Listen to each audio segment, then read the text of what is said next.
Welcome to episode 3 of NES Revisited. We're going to be checking out the action series. There's 5 games to look at, so let's jump in and check them out.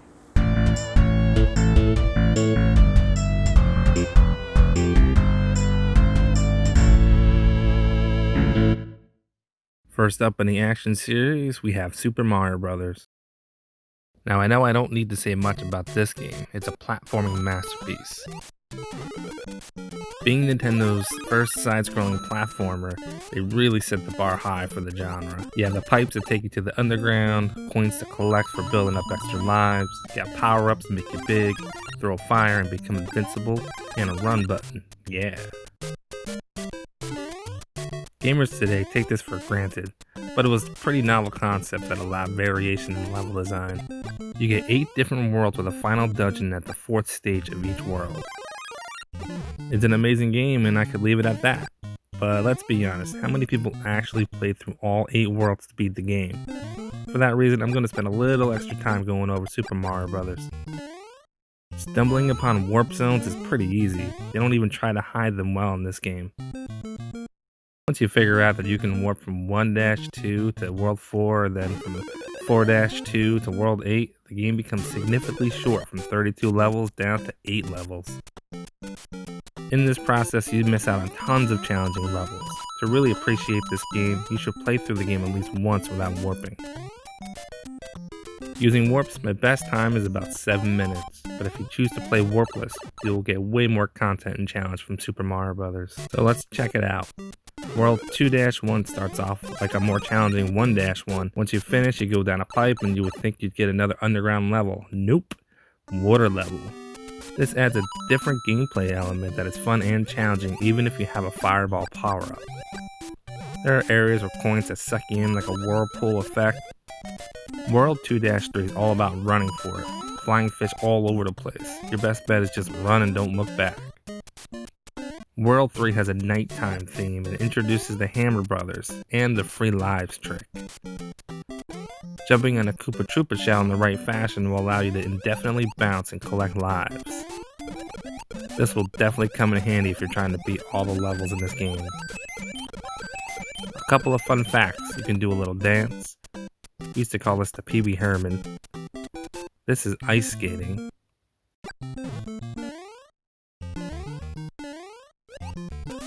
And you can jump over the plants if you perfectly time it, big or small.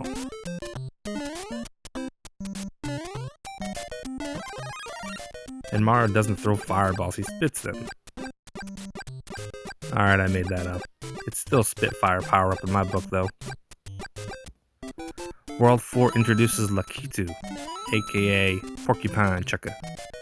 If you're good at running, it's literally the easiest level in the game.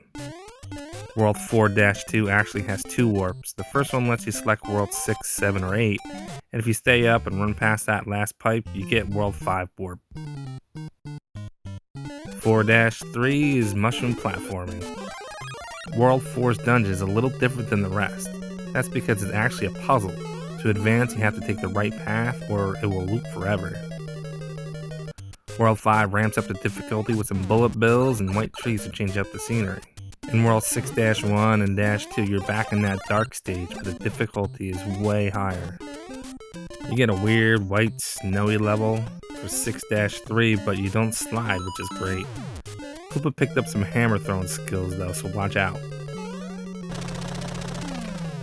World 7 is all about bullets and hammer bros. No messing around here. You're getting prepped for World 8. Time to step it up. 7-1 has a 1-up opportunity at the end too.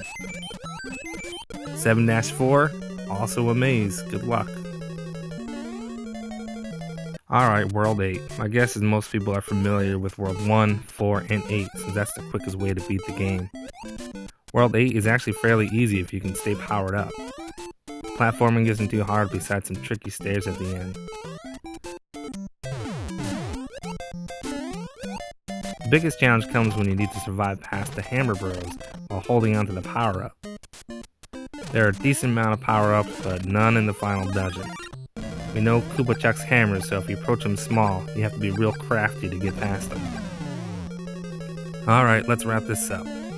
Super Mario Bros. Was amazing then and it's amazing now. Let's move on, shall we? Let's check out Pinball on the NES. Kind of music, but it's not very good. Difference between game A and B is that game B is supposed to have a heavier ball, so it closely resembles a real ball, while A is a little bit more floaty. The points are the same either way, so it's a preference thing. Surprisingly, there isn't any in-game music. The pinball moves pretty smooth and the physics seem decent. The machine is split into two parts, upper and lower, which transition immediately instead of scrolling, but it's done fast enough where it's not too annoying. There's a couple of tasks you can do, like hitting all the cards to set up a block post, and getting all the 3 ducks for a pair of stops on the sides. If you hit all the numbers on the side, it will open the exit. This is helpful because it's pretty tough to get back to the top, but if you don't take advantage, it will close up on you quick. The hole on the top right of the bottom stage will let you do a bonus level. In this stage, your goal is to rescue Pauline. I'm not really sure what you need to do other than just keep hitting the numbers until she has enough space to fall through. If you catch her, send her to the exit and try again. This stage is really hard. The ball moves really fast and Mario won't always keep up. Well, that's about it for this game. Super simple game that's pretty decent for a pinball game. If you're into this kind of thing, it's fun and plays solid. There isn't much variation, so if you're more into arcade-style games where beating high scores is your thing, pinball will do the trick. Otherwise, you're not missing too much. Was this game worth it at launch? That really depends on the person. It isn't a bad game, it just doesn't offer much variety. I'd probably pass on this as a launch title personally. And as for today, well, I already know there's a much better pinball game, which happens to be one of my favorite NES games. But you'll have to wait a while before I get to that title. I've showed you pretty much everything this game has to offer, so I'll let you be the judge on this one. Time to check out Kung Fu.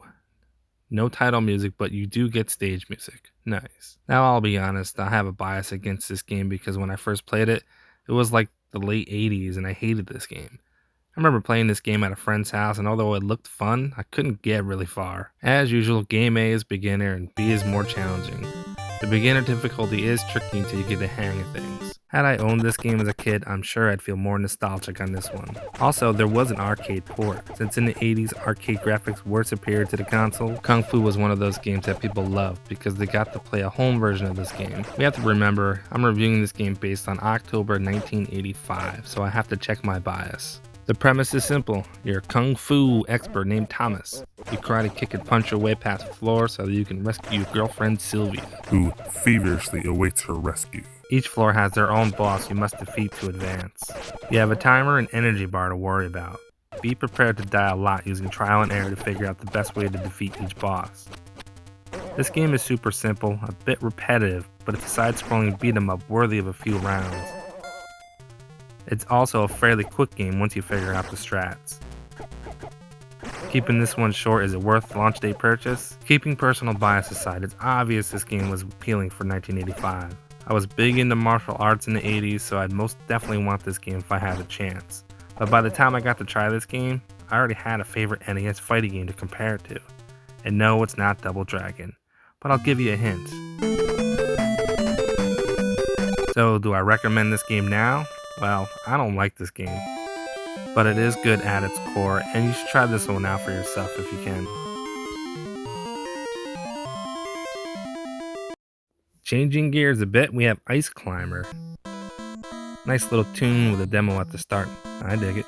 Similar to Wrecking Crew, you can select any stage from 1 to 32. I've never been a fan of this because I enjoy progression and it is defeating the purpose of having lives, but nonetheless, it is nice to jump to higher levels for the challenge. We get stage music too. The game is pretty straightforward. You smash your way up each level, working your way up to the top. As you progress, so does the floor, so you have to be careful not to fall too low or you'll die. There's also some enemies that get in your way. The little yetis are called Topi.